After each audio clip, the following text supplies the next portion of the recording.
Last video में हमने देखा था कि कैसे हम अगर किसी करंट कैरिंग कॉइल को मैग्नेटिक फील्ड में रख दिया जाए तो उस पर एक फोर्स लगता है और उस फोर्स से क्या होता है, टॉर्क जनरेट होता है। कि वो जो फोर्सेस लगते हैं वो फोर्सेस इक्वल होते हैं, ऑपोजिट होते हैं, लेकिन कोलिनियर नहीं होने से वो उस कॉइल को रोटेट करवाना शुरू कर देते हैं, जिसको हम बोलते हैं टॉर्क लगना। अब वो टॉर्क लगने के साथ क्या होता है, आपकी वो कॉइल रोटेट होती है। अब उसी प्रिंसिपल को हम यूज करके आज एक डिवाइस पढ़ने वाले हैं, that is moving coil galvanometer. यानी जैसे वहाँ पे हमें एक मैग्नेटिक फील्ड चाहिए था, एक रेक्टेंगल कॉइल चाहिए थी जो रोटेट करेगी, बस उसी को मिला के हमने एक डिवाइस बना ली जिसका हम काफ़ी यूज़ करते हैं। और वो डिवाइस कौन सी है, मूविंग कॉइल गैल्वेनोमीटर, जो अपने एनसीईआरटी अकॉर्डिंग अपन पढ़ने वाले हैं।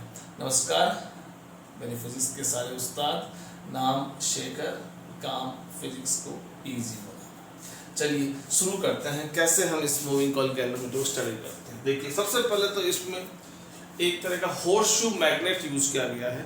मैग्नेट्स के बहुत सारे टाइप होते हैं, आर्टिफिशियल मैग्नेट्स की बात कर रहा हूं मैं। जैसे आपने सिंपल बार मैग्नेट देखा होगा, सिंपल आपने ऐसा एक बार मैग्नेट देखा होगा।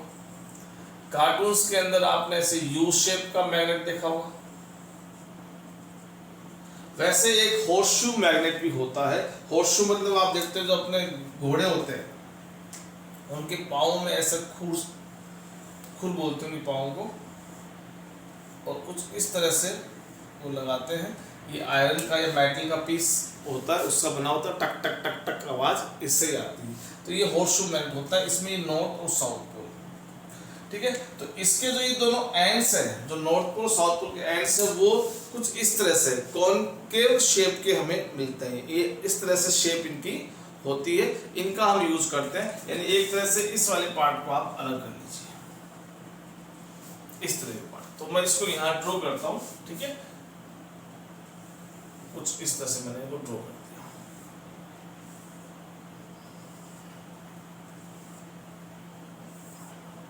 ये नॉर्थ पोल हो गया सपोज, और ये साउथ पोल हो गया। अब हम क्या कर रहे हैं, इसमें एक सिलेंड्रिकल कोर ले रहे हैं। क्या ले रहे हैं, एक सिलेंड्रिकल कोर। जैसे मेरा मार्कर ना, ये मार्कर एक तरह से सिलेंड्रिकल शेप का, तो वैसे एक सिलेंड्रिकल कोर ले रहे हैं जो किसकी बनी हुई है, फेरोमैग्नेटिक मटेरियल की बनी हुई है। किसकी बनी हुई है, फेरोमैग्नेटिक मटेरियल। ये फेरोमैग्नेटिक मटेरियल क्या होता है, जो हम अगले चैप्टर में पढ़ेंगे, 5th में, जब हमारा क्लासिफिकेशन ऑफ मैग्नेटिक मटेरियल्स का टॉपिक आएगा, जिसमें हमें डाया, पैरा और फेरो इनके बारे में स्टडी करेंगे, तब देखेंगे। अभी भी फिर भी इसके बारे में कुछ बताऊंगा मैं। एक्चुअल में जो आपके ये मैग्नेटिक मटेरियल्स होते हैं जिनका इन्फ्लुएंस होता है किसी मैग्नेट का, अगर किसी मैग्नेट के पास इनको ले जाए तो इनके अंदर क्या होती है, मैग्नेटिक प्रॉपर्टीज आना शुरू हो जाती है। फॉर एग्जांपल जैसे मैं आपको आयरन, आप देखते हैं आयरन अट्रैक्ट होता है, कोबाल्ट, निकल, ये सारे मटेरियल्स क्या होते हैं, इनको मैग्नेटिक मटेरियल्स बोलते हैं, क्योंकि किसी मैग्नेटिक फील्ड में इनको रखते हैं तो इनका बिहेवियर थोड़ा सा चेंज हो जाता है, इनका उस मैग्नेटिक फील्ड का इन्फ्लुएंस इन पे पड़ता है, इसलिए हम इनको क्या बोलते हैं, मैग्नेटिक मटेरियल बोलते हैं। ये बेसिकली 3 तरह के होते हैं, जिसमें डाया, पैरा और फेरो, जिनकी डिटेल अपन अगले चैप्टर 5th में आएंगे, तब अपन इसके बारे में पूरा का पूरा पढ़ेंगे। तो फेरोमैग्नेटिक मटेरियल की प्रॉपर्टी क्या होती है, एक प्रॉपर्टी जो यहाँ बेसिकली अपन यूज करने वाले हैं, वो क्या करता है कि जो मैग्नेटिक फील्ड लाइंस होती है, उन मैग्नेटिक फील्ड लाइंस को अपने अंदर से जान देता है। देखिए कैसे, ऐसे मान लीजिए सिंपल, अगर एक मैग्नेटिक फील्ड आपने यहाँ बनाया और एक मैंने फेरोमैग्नेटिक मटेरियल पीस यहाँ रख दिया, तो इसकी खासियत क्या होगी कि ये इसके आसपास ये दो फील्ड लाइंस तो इसके अंदर से जा रही है, लेकिन 2 फील्ड लाइंस और है जो इसके आसपास से जा रही है। ये क्या करेगा, उन मैग्नेटिक फील्ड लाइंस को अपने अंदर से पास करने की कोशिश करेगा, यानी उनको अट्रैक्ट करेगा, उनको खींचेगा और अपने अंदर से पास करने की कोशिश करेगा। यानी जो फील्ड लाइंस का पाथ आपको ऐसा दिख रहा है, उस पाथ को ऐसे करके ऐसे भेजेगा, जिससे क्या होगा कि अगर हमें किसी रीजन में मैग्नेटिक फील्ड स्ट्रॉन्ग बनवाना है तो हम वहां पे फेरोमैग्नेटिक मटेरियल रख देंगे, और वो रीजन क्या होगा, स्ट्रॉन्ग मैग्नेटिक फील्ड को रिप्रेजेंट करना शुरू कर देगा, क्योंकि आसपास जो भी फील्ड लाइंस है वो अट्रैक्ट करके उनको एक पर्टिकुलर स्पेस से वो भेजने की कोशिश करेगा। तो यहाँ भी हमें इसकी रिक्वायरमेंट थी, इसलिए हमने इसको यूज किया। और ये जो फेरोमैग्नेटिक मटेरियल हम यहाँ यूज कर रहे हैं वो ऐसा सिलेंड्रिकल शेप का है, ठीक है। ये ऐसा सिलेंड्रिकल शेप का ले लिया मैंने, जैसे अभी डायग्राम ड्रॉ कर लेता हूँ। ये सिलेंड्रिकल शेप का मैंने फेरोमैग्नेटिक मटेरियल ले लिया। ठीक है, अब क्या कर रहा हूं मैं, एक एल्यूमिनियम की फ्रेम ली, ध्यान देना, एक एल्यूमिनियम की फ्रेम ली। एल्यूमिनियम क्यों लिया मैंने, एल्यूमिनियम क्या होता है, हल्का होता है, वेट में कैसा होता है, हल्का होता है। तो ये मैंने लिया ताकि हमारा जो सेंसिटिविटी है वो अच्छी आए। तो मैंने एक एल्यूमिनियम की फ्रेम ली है। ठीक है, ये एल्यूमिनियम फ्रेम फिक्स हो गई। अब इस पे हम क्या करने वाले हैं, कॉपर का वायर लेंगे, उस कॉपर के वायर को इसके ऊपर ऐसे लपेटना शुरू करेंगे। यानी हम एक रेक्टेंगल कोयल बनाने वाले हैं जिसमें से आपको करंट फ्लो करनी है। यानी अब यहां से आप शुरू कर दो और इस तरह से इसके ऊपर ये कॉपर की नंबर ऑफ टन्स n कि आपने ऐसे एक कोयल बनाना शुरू कर दिया। और जब आपका मन भर गया कोयल बनाते बनाते उसको खत्म कर दो। इस तरह से आपने इसको बना लिया। अब इस पूरे को, इस पूरे सिस्टम को आपको इन दोनों मैग्नेट्स के बीच में रख देना है, इन दोनों मैग्नेट्स के बीच में रख देना है एक। और फिर आप क्या करोगे, इसके ऊपर ये लगा दोगे नीडल, जिसको हम बोलते हैं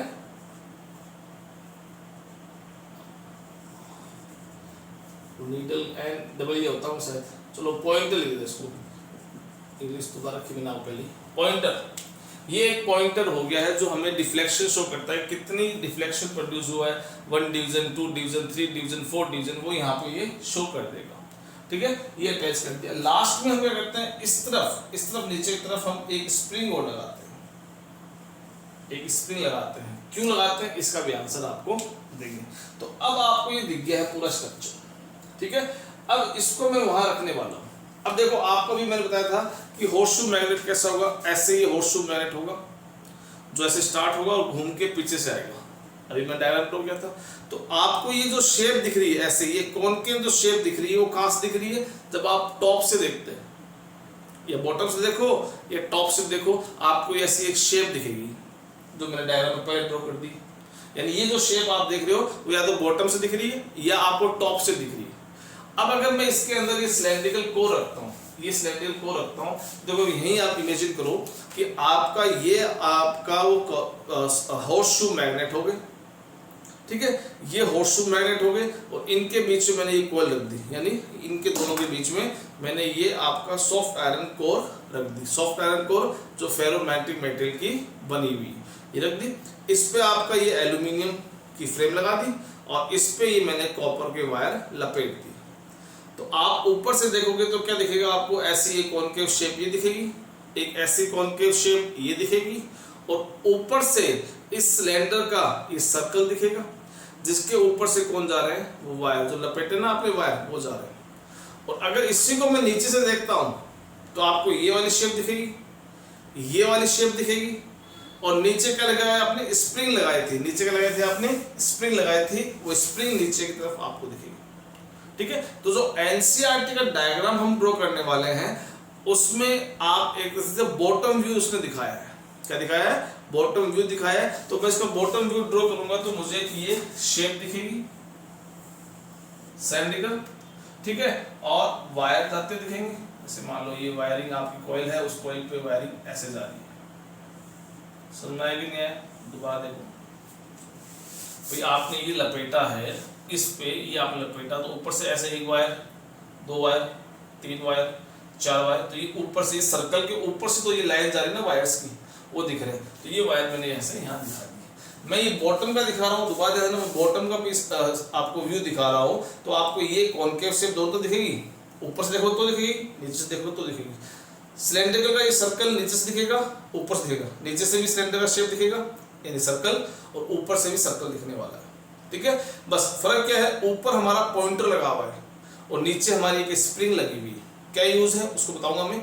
ऊपर हमारा एक पॉइंटर लगा हुआ है, नीचे हमारी स्प्रिंग लगी हुई है। तो जब मैं बॉटम व्यू देखूंगा तो मुझे स्प्रिंग दिखेगी और ऊपर निडल कैसे दिखेगी, देखो कैसे दिखेगी, ये स्प्रिंग मुझे दिख गई, ये स्प्रिंग दिख गई। और फिर ये बॉटम पे लगा हुआ आपके नीडल, तो नीडल का ये वाला स्टार्टिंग का पीस दिखेगा नहीं, बाद में स्टार्ट कहां से नीडल वो दिखेगी। यानी नीडल यहां से, अगर मैं इसका टॉप व्यू बनाता तो नीडल मुझे यहां से ड्रॉ करता या ऐसे ड्रॉ करता, लेकिन मैं अब यहां से ड्रॉ कर रहा हूं। इसका बाकी हिस्सा यहाँ से स्टार्ट है, लेकिन बाकी हिस्सा क्या हो गया, वो कवर हो गया इस सिलेंडर से, वो दिख नहीं रहा है हमें, ठीक है, लेकिन इसका आगे हिस्सा तो हमें दिख जाएगा।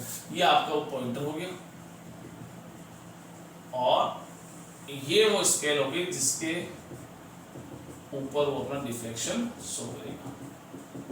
तो ये हमारा डायग्राम ऑलमोस्ट कंप्लीट हो गया, ठीक है। तो इसमें सॉफ्ट आयरन कोर क्यों यूज किया, ये बता दिया मैंने आपको। स्प्रिंग क्यों यूज की, इसको देख लेते हैं, क्यों स्प्रिंग यूज की। स्प्रिंग का काम क्या है,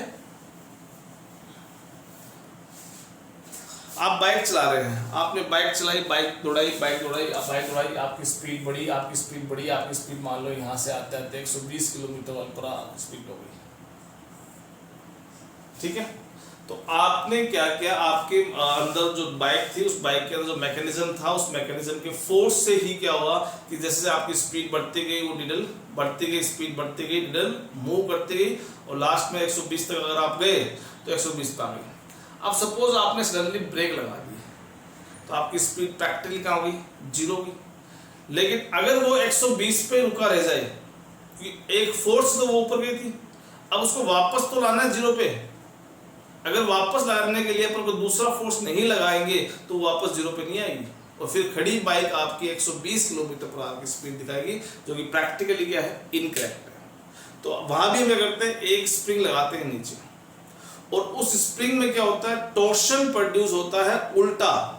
जिस डायरेक्शन में आपकी स्प्रिंग में टॉर्क आ रहा है, वो स्प्रिंग आपका जो निडल मूव कर रही है, उसके ऑपोजिट उसमें एक टॉर्शन क्रिएट होता है। इसको आप ऐसे समझिए, जैसे मान लीजिए एक टॉवल आपने ले लिया, ठीक है, एक साथ में आपको भाई ले लिया, आपने 2 भाई हो गए, ठीक है, दोनों ने टॉवल्स के दोनों एंड पकड़ लिए। अब उसको आप एक तरफ अपना हाथ फिक्स रखो, और उसको कहोगे आप टॉर्शन प्रोड्यूस करो, वो टॉर्शन प्रोड्यूस कर रहा है। आपका जो टॉवल है उसके अंदर ऐसे लपेटना, उसके अंदर टॉर्शन आने, ऐठन आना शुरू हो गया, लेकिन आपने एक तरह से होल्ड कर रखा है।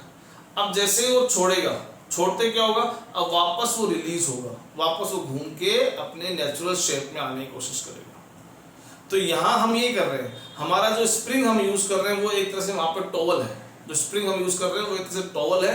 जैसे जैसे आप ऊपर से फोर्स लगाते हैं तो स्प्रिंग के अंदर एक नीचे उल्टी डायरेक्शन में टॉर्शन प्रोड्यूस होता रहता है। आप जैसे आगे गए, फिर टॉर्शन प्रोड्यूस हुआ, और आगे गए, फिर और टॉर्शन प्रोड्यूस हुआ, और गए, फिर और टॉर्शन प्रोड्यूस हुआ, और गए, और टॉर्शन प्रोड्यूस हुआ।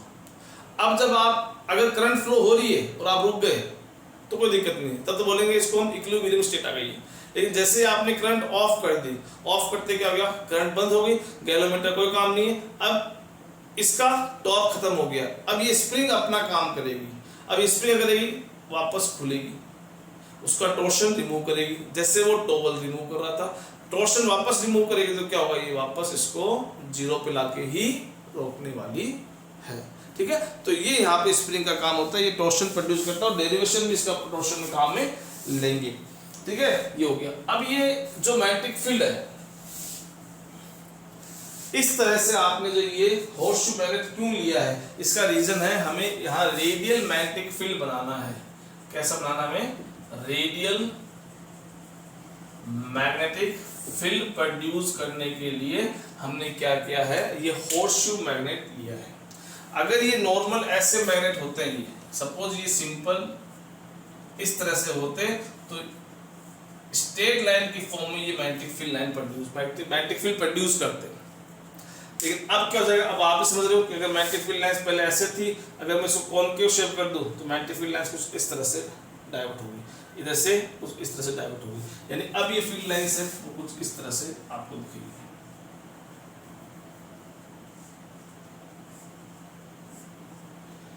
ये जो मैग्नेटिक फील्ड की शेप आई, इसे हम क्या बोलते हैं, रेडियल मैग्नेटिक फील्ड बोलते हैं। इसे हम क्या बोलते हैं, रेडियल मैग्नेटिक फील्ड बोलते हैं। इसको क्यों बनाया गया है उसका भी मैं आंसर दूंगा, इससे क्यों बनाया गया है, कैसे बनाया गया है, उसका आंसर तो आपको मिल गया है। इसको हॉर्सशू मैग्नेट यूज करके हमने रेडियल मैग्नेटिक फील्ड प्रोड्यूस किया है।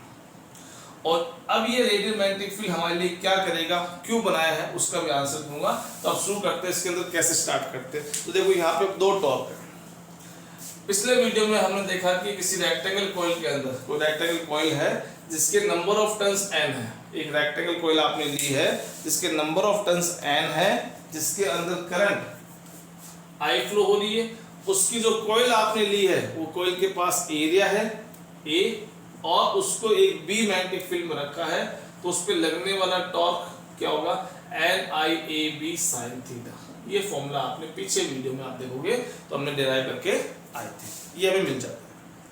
अब यहाँ जो साइन थीटा है वो साइन थीटा देखो, अगर आपने गैल्वेनोमीटर बनाया, प्रोडक्शन किया, तो प्रोडक्शन होने के बाद आपके स्कूल में आ गया, या मान लो आपने पर्सनल यूज के लिए मंगा लिया, अब वो क्या देख रहे हो आप, वो प्रोडक्ट हो चुका है कंप्लीट, तो इसका मतलब अंदर नंबर ऑफ टन्स जो बन के आ गए हैं आपको वही यूज करना है।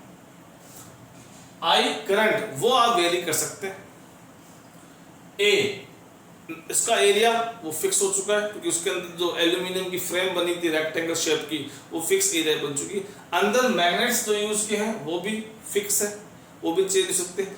ये बचा एक थीटा, करंट तो हम वेरी करेंगे, थीटा और बचा। अगर मैं साइन थीटा की वैल्यू मैक्सिमम कर दूं, साइन थीटा की वैल्यू अगर मैं मैक्सिमम कर दूं, तो मेरा टॉर्क भी क्या होगा, मैक्सिमम प्रोड्यूस होगा, और टॉर्क मैक्सिमम प्रोड्यूस होने मतलब क्या होगा कि हल्की सी करंट फ्लो होगी तो भी उतना ज्यादा फोर्स एक्ट होगा, जिससे वो क्या हो जाएगा, आपका रेक्टेंगल कॉइल रोटेट हो जाएगी। रोटेट होने का मतलब क्या हुआ कि उसने आपको डिफ्लेक्शन दिखा दिया। तो ये जो गैल्वेनोमीटर है वो काफी सेंसिटिव डिवाइस होती है, और ये माइक्रो एम्पेयर की करंट में भी आपको फुल डिफ्लेक्शन दिखा देती है, यानी माइक्रो मतलब 10⁻⁻⁶ एम्पियर के ऑर्डर की भी अगर करंट होती है, यानी बहुत कम करंट भी होती है, तो भी आपको डिफ्लेक्शन प्रोड्यूस करके दे देती है, यानी वहां टॉर्क जनरेट हो जाता है। क्यों टॉर्क जनरेट होता है, क्योंकि हम क्या करते हैं, टॉर्क को मैक्सिमम रखने की कोशिश करते हैं, और उसके लिए हम क्या कर रहे हैं, इस साइन की वैल्यू को मैक्सिमम करने की कोशिश कर रहे हैं। और साइन की वैल्यू मैक्सिमम कब होगी, जब 90 डिग्री हो जाए। थीटा कितना होता है, 90, उस केस में साइन की वैल्यू मैक्सिमम होती है। अभी जो थीटा हो किसके बीच का, तो आपको टॉर्क का फॉर्मूला याद होगा कि आपने टॉर्क का फॉर्मूला देखा है। अगर मैं इसको वेक्टर फॉर्म में लिखूं तो ये A क्रॉस B इस फॉर्म में था, तो A cross B sine theta, तो AB साइन थीटा आया। तो ये साइन थीटा किसके बीच का है, जिनका क्रॉस प्रोडक्ट हो रहा है, किसका हो रहा है, एरिया वेक्टर और मैग्नेटिक फील्ड का, एरिया वेक्टर और मैग्नेटिक फील्ड का। एरिया वेक्टर कौन है, उस कॉइल का, जो आपने रेक्टेंगल कॉइल ली ना, उसका एरिया वेक्टर। अब यहाँ वो एरिया वेक्टर देखो कहाँ दिख रहा है आपको, ये देखिए, ये वो कॉइल है, टॉप व्यू देख रहे हो, सॉरी बॉटम देख रहे हो, बॉटम से देख रहे हो, तो बॉटम से आपको वो रेक्टेंगल कॉइल ली जा रही है, ठीक है, जिस पे आपने कॉपर के वायर लपेटे, तो इसका प्लेन ये हो गया, उस कॉइल का, उस रेक्टेंगल कॉइल का प्लेन ये हो गया। और प्लेन का एरिया वेक्टर क्या होता है, उसके नॉर्मल परपेंडिकुलर, यानी ये प्लेन है और उसका एरिया वेक्टर ये हो गया, ठीक है। तो अब उस कॉइल को आप देखो तो इस तरह से ये कॉइल आ गई, ये एरिया वेक्टर हो गया, तो मैं इसको ऐसे शो करता हूं, जैसे मान लीजिए ये हो गया आपका एरिया वेक्टर, और इस सिचुएशन देखो इसका मैग्नेटिक फील्ड ये पास हो रहा है, तो यहां आप देखो कितना एंगल बन रहा है, थीटा 90 बन रहा है, कितना बन रहा है, थीटा 90, थीटा 90 बना, यानी करंट फ्लो की एंगल थीटा 90, टॉर्क मैक्सिमम हुआ, ये प्रोड्यूस हुआ, तो ये रोटेट हुआ। अब ये जैसे रोटेट होगा तो अगली बार इस वाले मैग्नेटिक फील्ड में आ जाएगा, और इसके रोटेशन साथ ही क्या होगा, देखो अगली बार क्या होगा, ये इस वाले मैग्नेटिक फील्ड में आ जाएगा, इस वाली बात करो हम, इस वाले मैग्नेटिक फील्ड में ऐसे देखेंगे, और आपका एरिया वेक्टर भी साथ में रोटेट होगा, एरिया वेक्टर भी साथ में रोटेट होकर इधर आ गया, यानी अभी भी कितना एंगल है, 90 डिग्री। यानी हर बार ये जब रोटेट होगा तो ये रेडियल मैग्नेटिक फील्ड हमें क्या प्रोड्यूस करके देगा, हमें मैक्सिमम टॉर्क प्रोड्यूस करके देगा, क्योंकि इस रेडियल मैग्नेटिक फील्ड के साथ क्या हो रहा है कि एरिया वेक्टर हमेशा 90 डिग्री का एंगल ही बनाएगा ड्यूरिंग द रोटेशन, और 90 डिग्री का एंगल बनेगा जो कि मैक्सिमम होगा, और उससे बनने वाला टॉर्क भी हमारे लिए मैक्सिमम हो जाता है। उससे हमारी डिवाइस क्या होती है, काफी सेंसिटिव हो जाती है, ठीक है। ये यहाँ पे बेसिकली अपन इसका रेडियल मैग्नेटिक फील्ड का यूज देख रहे हैं, जो हमें लिए टॉर्क मैक्सिमम देगा। तो आपसे पूछे कि किसके लिए यूज कर रहे हैं, तो मैक्सिमम टॉर्क प्रोड्यूस करने के लिए हम इसका यूज कर रहे हैं, किसका, रेडियल मैग्नेटिक फील्ड का, जो किससे बन रहा है, जो हॉर्सशू मैग्नेट से बन रहा है, ठीक है। अब आगे बढ़ते हैं इसके डेरिवेशन में, तो आपको ये समझ में आ गई बात। तो इतना टॉर्क, ये टॉर्क कब लगा, जैसे ही आपने यहाँ पे करंट फ्लो की, करंट फ्लो करते ही number of turns area, magnetic field सबकी वैल्यू थी, तो वहां पे एक टॉर्क जनरेट हुआ, टॉर्क जनरेट क्या हुआ, आपकी कॉइल रोटेट हुई, और कॉइल रोटेट होते ही आपका पॉइंटर इस तरह से मूव करना शुरू करता है और आपको डिफ्लेक्शन दिखाना शुरू करता है। ठीक है, अब यहाँ पे दो तरह के टॉर्क रहेंगे। एक टॉर्क तो कौन सा, जो करंट से प्रोड्यूस होगा। देखिए करंट अगर ना हो तो नंबर ऑफ टर्न्स तो उस कॉइल में होंगे, एरिया भी रहेगा और मैग्नेटिक फील्ड भी रहेगा, लेकिन करंट आप फ्लो करेंगे तब एग्जिस्टेंस में आएगी। यानी करंट अगर जीरो है तो कोई भी टॉर्क नहीं लगेगा, कोई भी टॉर्क नहीं लगेगा तो आपकी नीडल मूव नहीं करेगी, यानी डिफ्लेक्शन जीरो दिखाना चाहिए, और हम प्रैक्टिकली ये देखते हैं। अब अगर आपने करंट फ्लो कर दी तो फॉर्मूले अकॉर्डिंग टॉर्क लग गया, क्योंकि अब आई की वैल्यू नॉन जीरो है और आई की वैल्यू नॉन जीरो है तो टॉर्क की वैल्यू नॉन जीरो होगी। उससे वो नीडल आपकी इस तरह से अब स्केल के ऊपर मूव करना शुरू कर देती। अब नीचे जो स्प्रिंग लगाई आपने ये वाली, ये भी क्या करेगी, अपना काम करेगी। अभी मैंने बताया था कि जैसे जैसे ये मूव करेगी तो नीचे जो स्केल लगी हुई, सॉरी स्प्रिंग लगी हुई है, उस स्प्रिंग में उल्टी डायरेक्शन में टॉर्शन प्रोड्यूस होगा। ये उल्टी डायरेक्शन का टॉर्शन क्या कर देगा, ये जब करंट आप बंद कर देंगे, जीरो कर देंगे, तो वो जो आपकी नीडल इस अप्लाइड टॉर्क के कारण वहाँ पहुँच गई थी, उसको वापस जीरो पे लाने के लिए का काम केवल ये स्प्रिंग ही करेगी, कि ये अप्लाई करके वहाँ ले जाएगा। और जैसे करंट जीरो कर दोगे, अगर आप स्प्रिंग यूज़ नहीं करेंगे तो ये वहीं का वहीं रुक जाएगा।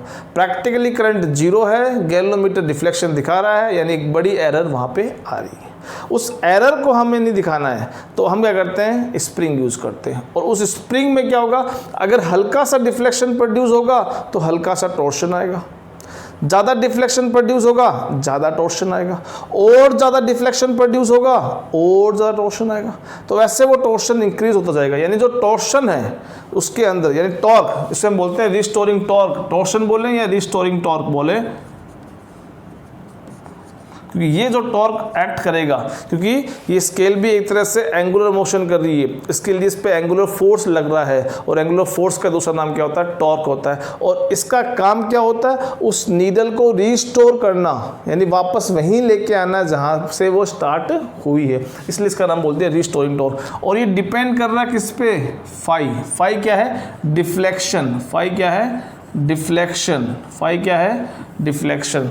डिफ्लेक्शन अगर कम आएगा टॉर्शन कम प्रोड्यूस होगा, डिफ्लेक्शन ज़्यादा आएगा टॉर्शन ज़्यादा प्रोड्यूस होगा, डिफ्लेक्शन और ज़्यादा आएगा टॉर्शन और ज़्यादा प्रोड्यूस होगा।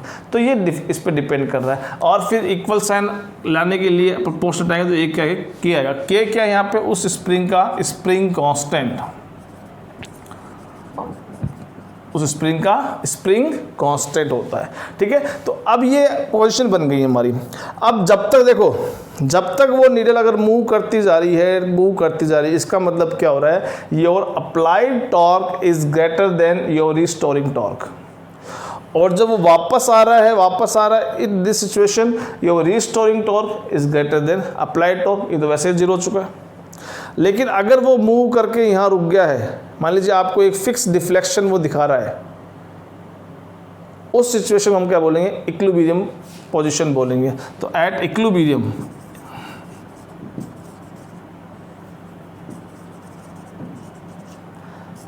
वो रुक गया है। रुकना मतलब जितना टॉर्शन नीचे लग रहा है उतना टॉर्शन ऊपर लग रहा है। अगर ये अनबैलेंस होगा तो उसके अंदर मूवमेंट आप दिखती रहेगी। अगर टॉर्शन बड़ा अप्लाइड बड़ा होगा तो टॉर्शन इस तरह दिखेगा मोशन, और रिस्टोरिंग बड़ा होगा तो वापस आएगा। लेकिन अगर रुका हुआ है इसका मतलब दोनों टॉर्क एक दूसरे के बराबर है, यानी आपका रिस्टोरिंग टॉर्क किसके बराबर है, टॉर्क अप्लाइड के बराबर। अब इन दोनों की वैल्यू पुट कर दीजिए। तो रिस्टोरिंग टॉर्क कितना है, k phi is equal to N I A B. ठीक है, तो अब यहाँ से आप देख सकते हैं phi is equal to N I A B upon k. अब इन देखो इस लास्ट एक्सप्रेशन में आप देखोगे तो केवल करंट को छोड़ दें, बाकी जो गैल्वेनोमीटर का मैन्युफैक्चर हुआ था, जब उसको बनाया गया था, डिज़ाइन किया गया था, तब नंबर ऑफ टर्न्स तब से वही रहेंगे, एरिया वही रहेगा, मैग्नेटिक फील्ड वो रहेगा, स्प्रिंग कांस्टेंट वो रहेगा। यानी यहाँ पे हम देखें तो ये सब मिला के कांस्टेंट है, और सब कांस्टेंट केवल करंट को छोड़ के, तो सब कांस्टेंट क्या बन गए, प्रोपोर्शनल साइन बन गया, यानी यहाँ से अब क्या शो हो रहा है कि आपका डिफ्लेक्शन है वो बेसिकली किस पे डिपेंड कर रहा है, सीधी सी बात है करंट पे। करंट नहीं होगी डिफ्लेक्शन नहीं होगा, और करंट होगी तो ही डिफ्लेक्शन प्रोड्यूस होगा। तो ये जो यहाँ पे आया है ये सारी वैल्यू यानी NAB अपॉन के, इसे क्या बोलते हैं गैल्वेनोमीटर कांस्टेंट, गैल्वेनोमीटर कांस्टेंट बोलते हैं। ठीक है, ये हमारा सारा गैल्वेनोमीटर के लिए है। अब देखिए गैल्वेनोमीटर एक सेंसिटिव डिवाइस होती है। 2-3 बातें हैं CBSE लेवल पे भी और नीट लेवल पे काफ़ी क्वेश्चन थ्योरेटिकली में आया हुआ है कि गैल्वेनोमीटर को हम direct as a ammeter use क्यों नहीं कर सकते। गैल्वेनोमीटर क्योंकि करंट से ही इसमें सब कुछ डिफ्लेक्शन प्रोड्यूस होता है, तो करंट से डिफ्लेक्शन प्रोड्यूस होता है, एमीटर भी यही काम करता है। एमीटर भी क्या होता है, करंट से ही उसके अंदर डिफ्लेक्शन प्रोड्यूस होता है। तो हम गैल्वेनोमीटर को डायरेक्ट क्यों नहीं यूज़ कर सकते, तो सबसे पहली बात तो है ये रीज़न कि वो सेंसिटिव बहुत होता है।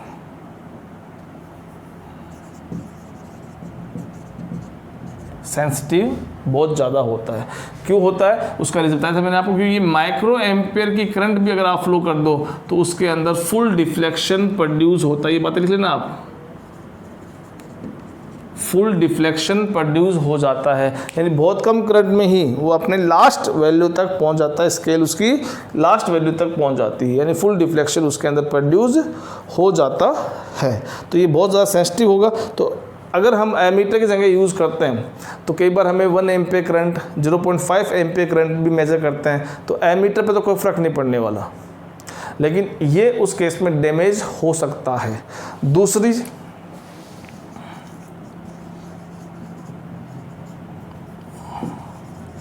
इसका रेजिस्टेंस काफ़ी हाई होता है, इसका रेजिस्टेंस काफ़ी हाई होता है। एमीटर को आप सीरीज़ में लगाते हैं, एमीटर को आप सीरीज़ में लगाते हैं और उसकी जगह अगर आप इसको लगाओगे तो इसका रेजिस्टेंस काफ़ी हाई होने से जो एक्चुअल करंट आपको आ रही है उसको ये डिक्रीज़ कर देगा। एमीटर का रेजिस्टेंस काफ़ी लो होता है, एमीटर रेजिस्टेंस काफ़ी लो होता है, इसका रेजिस्टेंस काफ़ी हाई होता है। तो ये हाई रेजिस्टेंस होने से क्या होगा कि जब करंट आएगी उसको ये डिक्रीज़ कर देगा, एक्चुअल करंट को डिक्रीज़ कर देगा, यानी जिसको आपको मेजर करना है पहले उसको वो डिक्रीज़ करके फिर दिखाएगा आपको। तो ये हमारे लिए एक एरर हो जाएगी। तो ये 2 रीज़न है, एक तो सेंसिटिव है और काफ़ी रेजिस्टेंस इसके पास होने से इसको हम डायरेक्ट एज ए सर्किट में यूज़ नहीं कर सकते एमीटर की तरह। ठीक है, ये 2 बातें इसमें आप ध्यान रखना, जो दे रखा है। अब देखो इसमें करंट सेंसिटिविटी और वोल्टेज सेंसिटिविटी वो और अपन पढ़ लेते हैं इस टॉपिक के अंदर।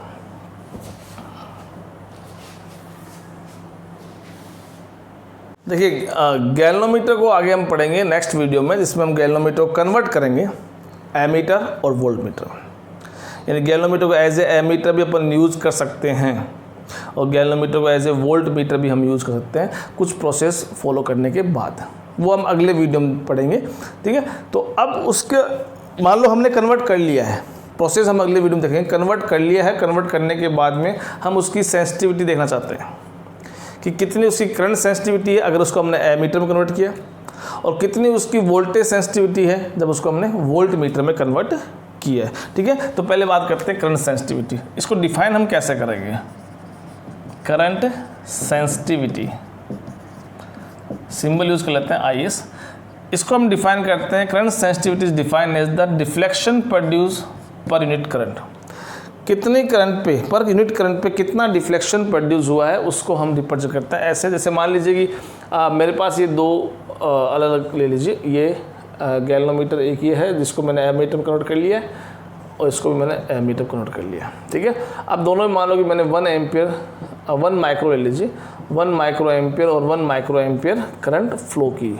ठीक है, सपोज यहाँ लास्ट 30 डिवीज़न है और इसके भी लास्ट 30 डिवीज़न है, दोनों में करंट फ्लो की। अब मान लीजिए ये करंट फ्लो करने पे ये 12 डिवीज़न पे रुका और ये मान लीजिए 7 डिवीज़न पे रुका।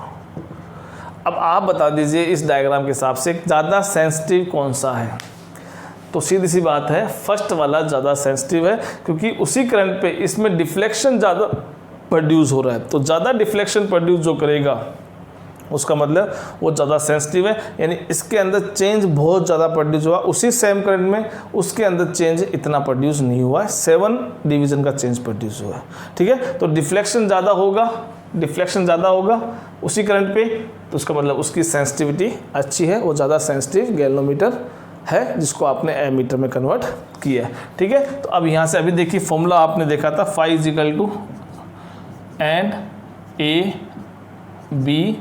NIAB अपॉन के। ये फॉर्मूला आपने फाई का अभी देखो 10-20 सेकेंड आप पीछे जाओगे तो उसमें आप देखोगे ये फॉर्मूला अपने फाई का NIAB अपॉन के और आपका आई आ गया, आई से आई कैंसिल, तो ये NAB अपॉन के, ये करंट सेंसिटिविटी का फॉर्मूला बन गया। SI यूनिट क्या होगी इसकी, SI यूनिट फॉर्मूला देख सकते हो आप, फाई मतलब डिवीजन, कितना डिवीजन है, कितना रिफ्लेक्शन है, करंट, तो डिवीजन पर एम्पियर ही क्या होती है आपकी करंट सेंसिटिविटी होती है। ऐसे ही हम अगर इसको वोल्ट मीटर में कन्वर्ट कर दें,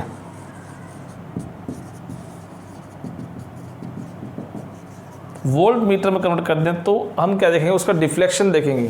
अब सपोज मैं यहाँ पे इसको ले आता हूँ कि मैंने 1 वोल्ट और 1 वोल्ट दोनों प्रोड्यूस किया, इसका डिफ्लेक्शन 12 डिवीजन आया, इसका 7 आया, तो अगेन इसकी वोल्टेज सेंसिटिविटी ज़्यादा अच्छी कही जाएगी। ठीक है, तो अब वोल्टेज सेंसिटिविटी का फॉर्मूला क्या बन जाएगा, डिफ्लेक्शन प्रोड्यूस पर वोल्टेज कितना डिफ्लेक्शन प्रोड्यूस हो रहा है। ठीक है, अब इसमें देखो आप, एक तो फॉर्मूला इसका ये बन सकता है V = ओम्स लॉ, IR होता है, फाई अपॉन आई क्या होता है, phi upon I IS current sensitivity divide by R।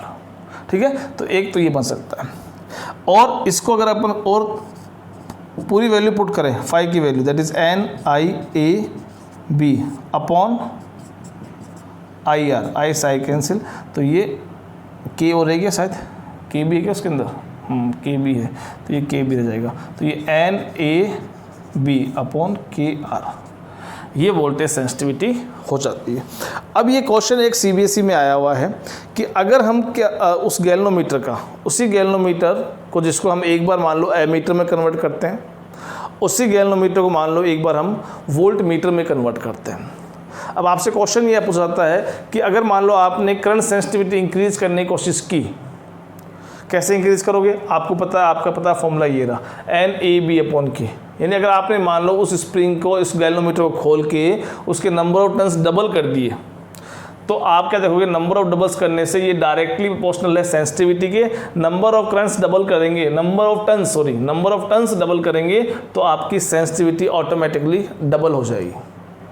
क्या उसी गैल्वेनोमीटर जिसकी हमने सेंसिटिविटी तो डबल कर दी, अब उसको एज ए मैं वोल्ट मीटर यूज़ करूँगा तो वो वोल्ट मीटर की सेंसिटिविटी बढ़ चुकी है क्या, उसकी करंट सेंसिटिविटी हमने उसकी इंक्रीज कर दी, अब उसी वोल्ट मीटर की क्या, जब उसको as a voltmeter use करेंगे तो उसकी सेंसिटिविटी इंक्रीज हो चुकी है क्या डबल वोल्टेज की फॉर्म में, तो देखिए इसका आंसर है नहीं होगी। ठीक है, ये क्वेश्चन पूछा गया है, कई बार घुमा के क्वेश्चन पूछा गया है कि क्यों एक गैल्वेनोमीटर की सेंसिटिविटी आप करंट सेंसिटिविटी इंक्रीज करते हो तो ज़रूरी नहीं है कि उसकी वोल्टेज सेंसिटिविटी भी इंक्रीज हो या चेंज हो। उसका रीज़न क्या है, रीज़न आप यहाँ समझिए। सपोज आपने नंबर ऑफ टर्न्स आपने डबल कर दिए, पहले नंबर ऑफ टर्न्स n थे तो नंबर ऑफ टर्न्स अब 2n कर दिए, नंबर ऑफ टर्न्स डबल के, इसका मतलब क्या हुआ कि जो कॉपर का लेंथ है, जो वायर आप यूज़ कर रहे हैं वो कॉपर की लेंथ भी क्या होगी, एक तरह से डबल होगी, क्योंकि लेंथ और यूज़ करोगे और वायर का पीस यूज़ करोगे तब जाके तो क्या होगा, और नंबर ऑफ टर्न्स इंक्रीज होंगे। तो नंबर ऑफ टर्न्स आपके इंक्रीज करने के लिए आपने नंबर ऑफ टर्न्स इंक्रीज किए, उससे नंबर ऑफ लेंथ उसकी चेंज हो गई। और लेंथ पे कौन डिपेंड करता है, रेजिस्टेंस, थर्ड चैप्टर पढ़ा है। रेजिस्टेंस अगर आप इंक्रीज हो रहा है, क्यों इंक्रीज हो रहा है, क्योंकि आपकी लेंथ इंक्रीज हो रही है। लेंथ क्या है, रेजिस्टेंस के डायरेक्ट प्रोपोर्शनल है, इन रेजिस्टेंस भी आपका पहले से 2R पहुँच गया। आगे बात सुन लें, तो इसका मतलब आपकी करंट सेंसिटिविटी तो आपकी पहले जो IS थी अब वो बढ़ के क्या हो गई, 2IS हो गई, वो तो डबल हो गई, कोई दिक्कत नहीं। अब क्या उसी का, इसका इफेक्ट क्या इस पर पड़ा है, तो देखो इसका रिजल्ट देखो, आप यहाँ आ जाइए, ये देख लीजिए सही, ये देखिए आप इस वाले फॉर्मूले से आप समझिए। अब आपने करंट सेंसिटिविटी तो बढ़ा दी, डबल कर दिया आपने, ठीक है, लेकिन जब उसकी करंट सेंसिटिविटी डबल करने की कोशिश आप कर रहे थे तो आप रेजिस्टेंस को डबल कर रहे थे, तभी तो आपकी करंट सेंसिटिविटी डबल हुई। रेजिस्टेंस डबल कर रहे थे तो यहाँ देखो करंट सेंसिटिविटी डबल करने चक्कर में साथ साथ में आप रेजिस्टेंस पे कर दिया, डबल कर दिया, 2 से 2 कैंसिल हो गया, वापस क्या आ गया, IS अपॉन R आ गया, वापस क्या आ गया, IS अपॉन R आ गया है, इस स्क्रीन में आ रहा है ये देख लेता हूँ एक बार। IS अपॉन RI, यानी करंट सेंसिटिविटी इंक्रीज हुई लेकिन वोल्टेज सेंसिटिविटी पहले भी वही थी और अब भी हमें वही मिली है। क्यों? क्योंकि करंट सेंसिटिविटी इंक्रीज करने चक्कर में हमने रेजिस्टेंस बढ़ा दिया और रेजिस्टेंस बढ़ने से वोल्टेज सेंसिटिविटी पे कोई फ़र्क नहीं पड़ा। जितना करंट सेंसिटिविटी इंक्रीज हुई उसके साथ रेजिस्टेंस भी इंक्रीज हुआ, इसलिए V आपका वहीं का वहीं रहेगी। ठीक है, ये हमारे टॉपिक हो गए हैं मूविंग कॉइल गैल्वेनोमीटर को लेकर। अगले वीडियो में हम देखेंगे कि कैसे हम गैल्वेनोमीटर को कन्वर्ट कर सकते हैं एमीटर में और कैसे उसको हम वोल्ट मीटर में कन्वर्ट कर सकते हैं। और जब ये कन्वर्शन हो जाएगा वो सीख लेंगे, उसके बाद हमारे पास क्वेश्चंस पड़े हैं CBSE के, नीट के, IIT जी मेंस के।